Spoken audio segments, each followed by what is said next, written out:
Olá, meu amigo, olá, minha amiga, que bom estar com você mais uma vez aqui na TV Novo Tempo, o canal da Esperança.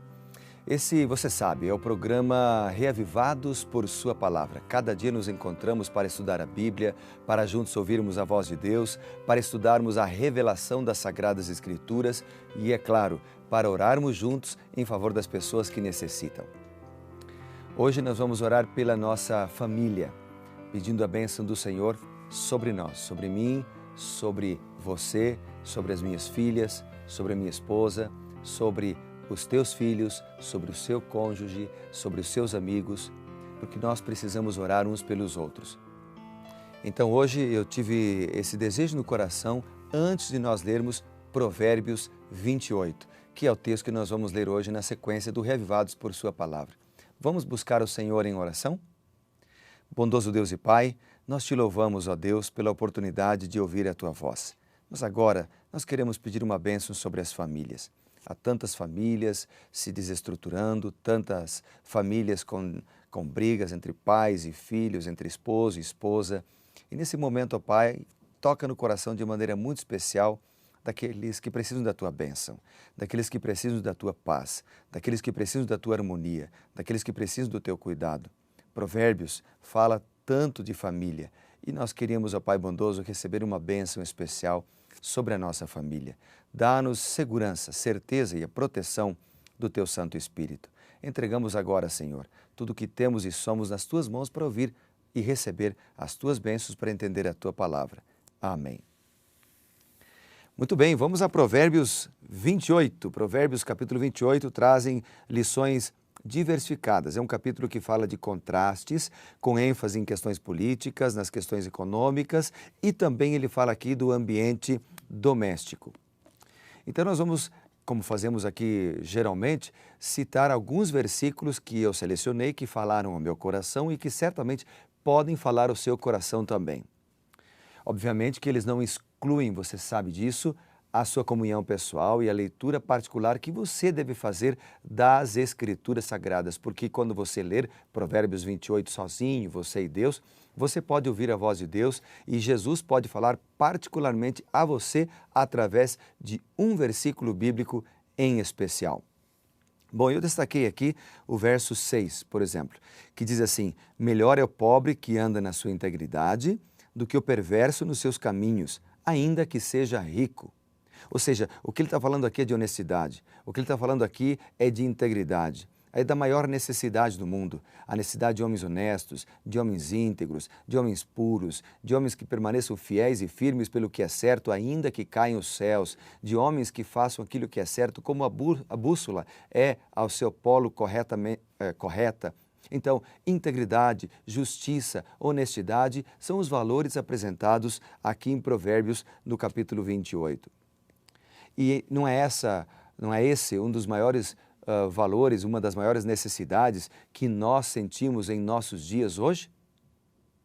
Principalmente no ambiente em que vivemos, em que há tantas denúncias de corrupção, tantas denúncias de pessoas roubando aquilo que pertence às outras pessoas, tantas pessoas sendo denunciadas por fazerem o que é errado.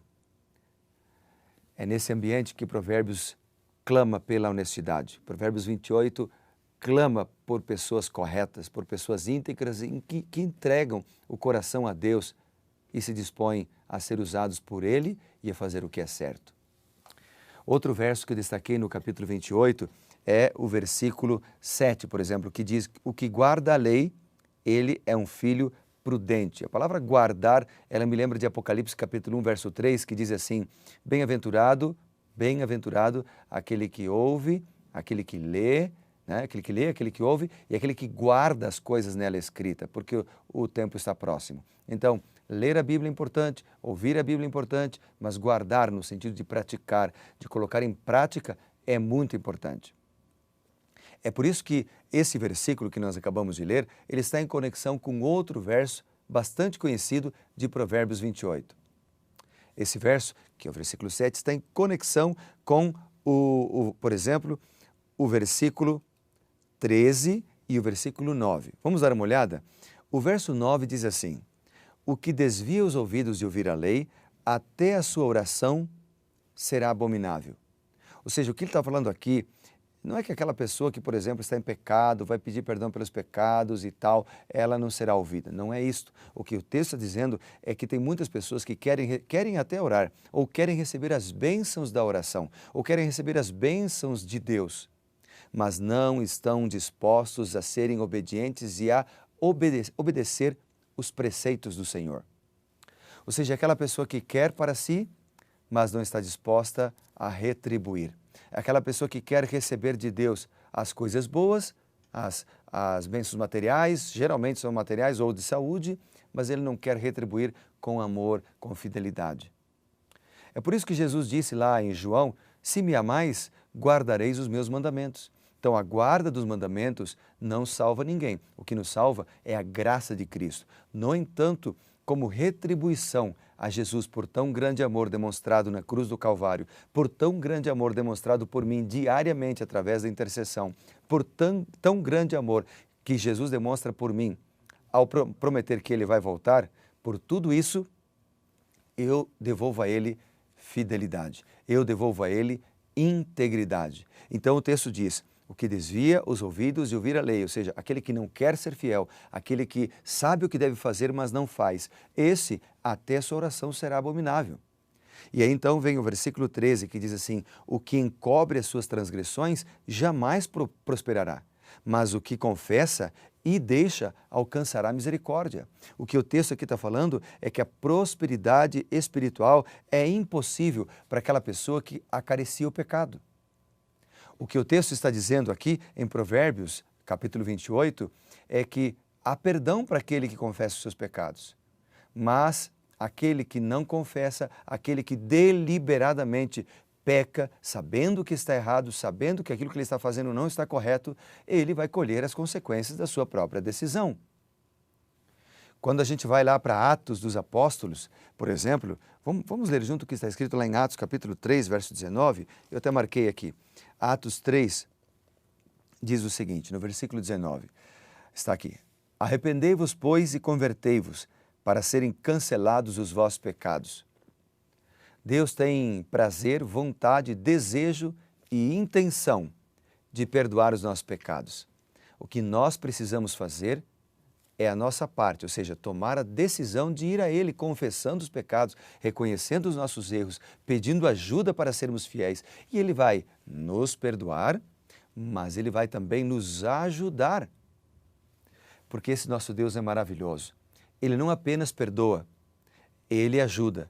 Ele não apenas ajuda, mas Ele toma pela mão, Ele fortalece aquele que se dispõe a fazer aquilo que é certo. Outro texto que destaquei aqui do Provérbios, capítulo 28, é o seguinte, é o texto que diz assim, o que desvia os retos para o caminho mau, ele mesmo cairá na cova que fez, mas os íntegros herdarão o bem. Ou seja, o que o texto está falando é que o ímpio não ganha nada com a maldade que ele faz e que, como eu disse agora há pouco, ele colhe aquilo que ele plantou. Ele vai colher os resultados, as consequências das escolhas ou das decisões ou das atitudes que ele tem praticado. Outro verso que eu quero mencionar para você, de Provérbios 28, é o que está escrito aqui no versículo 14. Veja comigo, pega a sua Bíblia ali, acompanhe comigo na sua Bíblia, creio que você já está fazendo. Diz assim, feliz o homem constante no temor de Deus, mas o que endurece o coração cairá no mal. Duas palavras eu quero destacar aqui. A primeira palavra é a palavra constante, porque Deus quer que nós sejamos perseverantes na busca, no contato com Deus. Não adianta você orar hoje, amanhã não orar. Orar depois de amanhã e depois não orar. Lê a Bíblia hoje, mas depois não ora. Ou seja, você é inconstante na busca do conhecimento de Deus. Nós precisamos ser constantes, perseverantes. Essa é uma característica que ela é apresentada nas Escrituras. Por exemplo, lá em Mateus capítulo 24, você já sabe, diz o seguinte, no versículo 12, diz assim, aquele que perseverar até o fim, esse será salvo. Apocalipse também diz, aqui está a perseverança dos santos, que guardam os mandamentos de Deus e a fé em Jesus. A perseverança é uma das características do povo de Deus. Vêm os problemas, vêm as lutas, vêm as dificuldades, vêm as discórdias, vêm os problemas nas famílias, mas o fiel é perseverante, o fiel é constante na busca de Deus. Assim você pode vencer, assim a sua família será abençoada, assim você será vitorioso. Mas a Bíblia diz mais, nesse verso que eu li. Ele diz então aqui, feliz é o homem constante, mas ele também diz, o que endurece o coração cairá no mal. O que o texto está dizendo? Ele está dizendo que o Espírito Santo de Deus, ele fala no nosso coração. Você lembra de Hebreus capítulo 3? Hoje, se ouvirdes a sua voz, não endureçais o vosso coração. Hoje, se ouvirdes a sua voz, não endureçais o vosso coração. Por exemplo, se eu abrir a Bíblia ali em Hebreus, no capítulo 3, há um verso que eu quero destacar para você de maneira bem forte. Vamos ver juntos ali, ó. Hebreus capítulo 3 diz assim, ó, no verso 13. Pelo contrário, exortai-vos mutuamente cada dia durante o tempo que se chama hoje, a fim de que nenhum de vós seja endurecido pelo engano do pecado. Então, o Espírito Santo está falando ao nosso coração. O Espírito Santo está falando ao seu coração agora. Ele bate a porta da sua vida. Cabe a você abrir essa porta, porque essa porta só tem fechadura pelo lado de dentro, porque Deus respeita a sua vontade. Deus respeita você. Então Ele está batendo, Ele está dizendo, filho, abre a porta do seu coração. Por favor, eu quero entrar, eu quero transformar a tua vida. E quem está em Cristo é uma nova criatura, mas cabe a você tomar a decisão. Cabe a você dizer, sim, Jesus, eu não quero endurecer o coração, eu não quero cair no mal, eu quero ser constante na oração, eu quero ser constante na leitura da Bíblia, eu quero ser constante no conhecimento e na comunhão com o Senhor. Vamos fazer isso, meu amigo. Eu quero orar por isso, por você agora. Vamos buscar a Deus? Querido Pai, obrigado, Deus, porque o Senhor fala no nosso coração. Ajuda-nos a não endurecermos o nosso coração. Ajuda-nos a orarmos mais, a sermos mais constantes, mais perseverantes na busca do Senhor. Ajuda-nos, ó Deus, a sermos fiéis constantemente. Derrama Teu Santo Espírito sobre nós. Nós oramos em nome de Jesus. Amém. Foi bom falar contigo, viu? Bom estarmos juntos. Que Deus te abençoe. Que você seja sempre constante na palavra de Deus. Então, você será reavivado por sua palavra. Deus te abençoe.